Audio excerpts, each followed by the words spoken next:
What is going on, guys? It is Cookie here with episode 1 of my Team of the Week trading, and what this series involves is just me basically trading around the time the Team of the Week is released on Wednesday, which is about 6 PM. And the reason I'm trading around this time is there's a lot of deals to be had because everyone is opening packs. There's lots of players on the market, and everyone wants to generate coins so they can buy packs, but this has been sort of reduced because the Team of the Year has just been released. But anyway, as you can see, I stick a maximum buy now price at 2,000. I just search through all the pages up to the 59th minute where the bargains are to be had.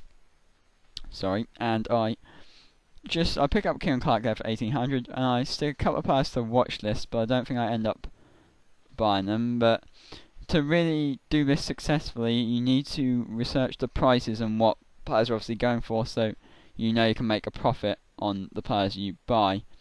And the good thing about obviously buying and selling silver players is that you can sell them at any time, really, any time around the hour, which means you can make a quick turnover of profit. As you see, I pick up a leader there for 1,200 in the cam position, and he turned out to be quite a pain to sell because he was in a cam, really. Obviously he's a default striker, and I think he goes for 2,200 in a default striker, but the cam one was harder to sell. But anyway, I'm coming up to the 59th minute, and obviously when you go past 59th minute the bargains end, because this is the time when players have just been listed, so players who have been listed for wrong values will get snapped up pretty quickly at the 59th minute. And anyway, as you can see, I go on to search for formation cards, and I just put 600 coin bids on all the formations. I chuck a couple on 442 cards for higher, but I didn't end up selling them. Obviously 442 cards go for around 1,500 to 2,500 coins by now, so I had to at least pay 1,000. I wasn't really willing to pay that.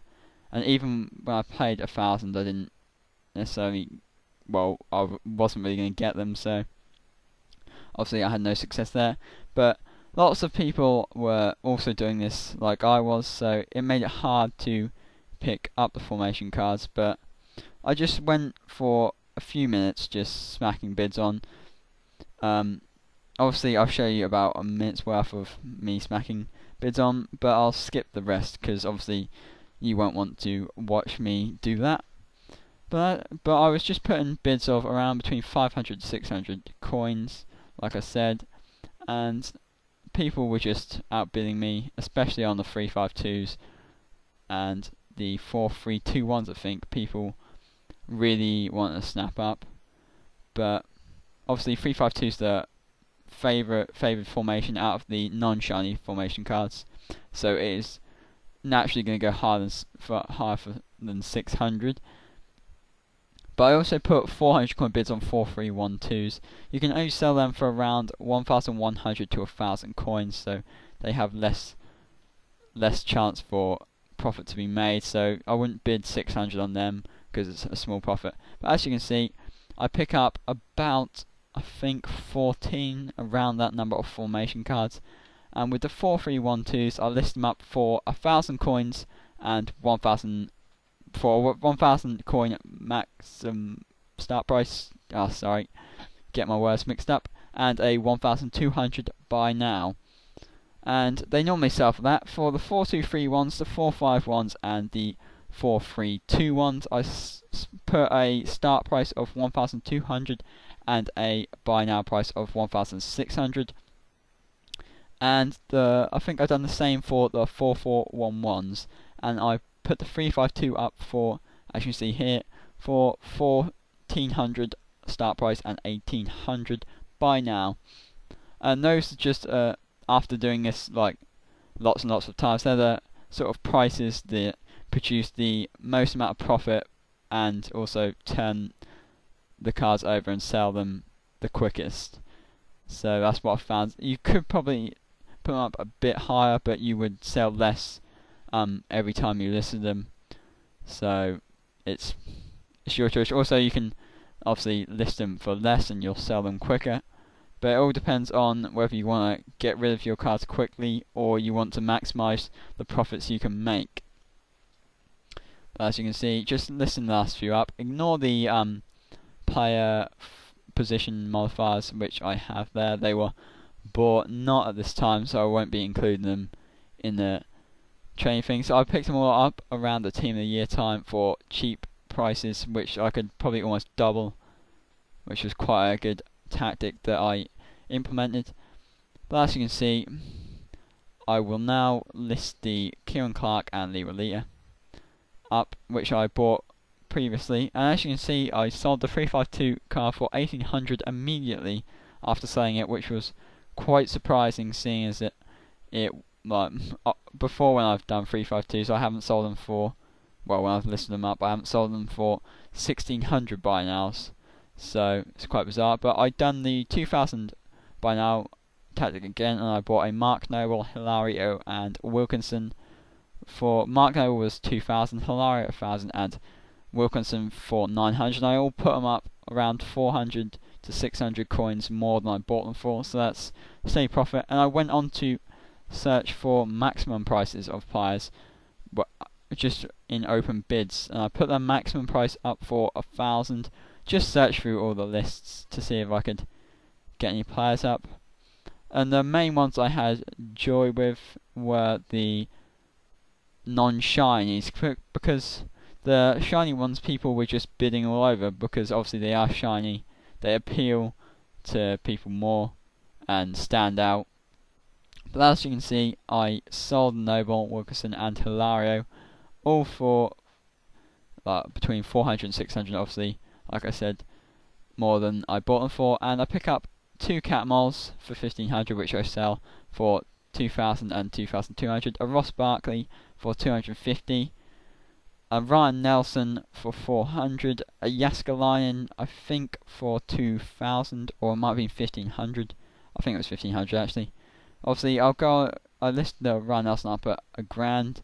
The next cheapest was 1,300 coins, so I should easily sell him. The Jaskalainen I listed up for 2,400, as you can see, and the Barkley I think I go and list up at $1,000 because the next cheapest was 1,200. So these were all pretty good buys. I'm making more profit probably from the silver players than I am from the formation cards, but that's mainly just the thing with obviously the silver players is it's harder to pick up the bargains, whereas the formation cards, you know, every time you go through them you're going to get a few of them.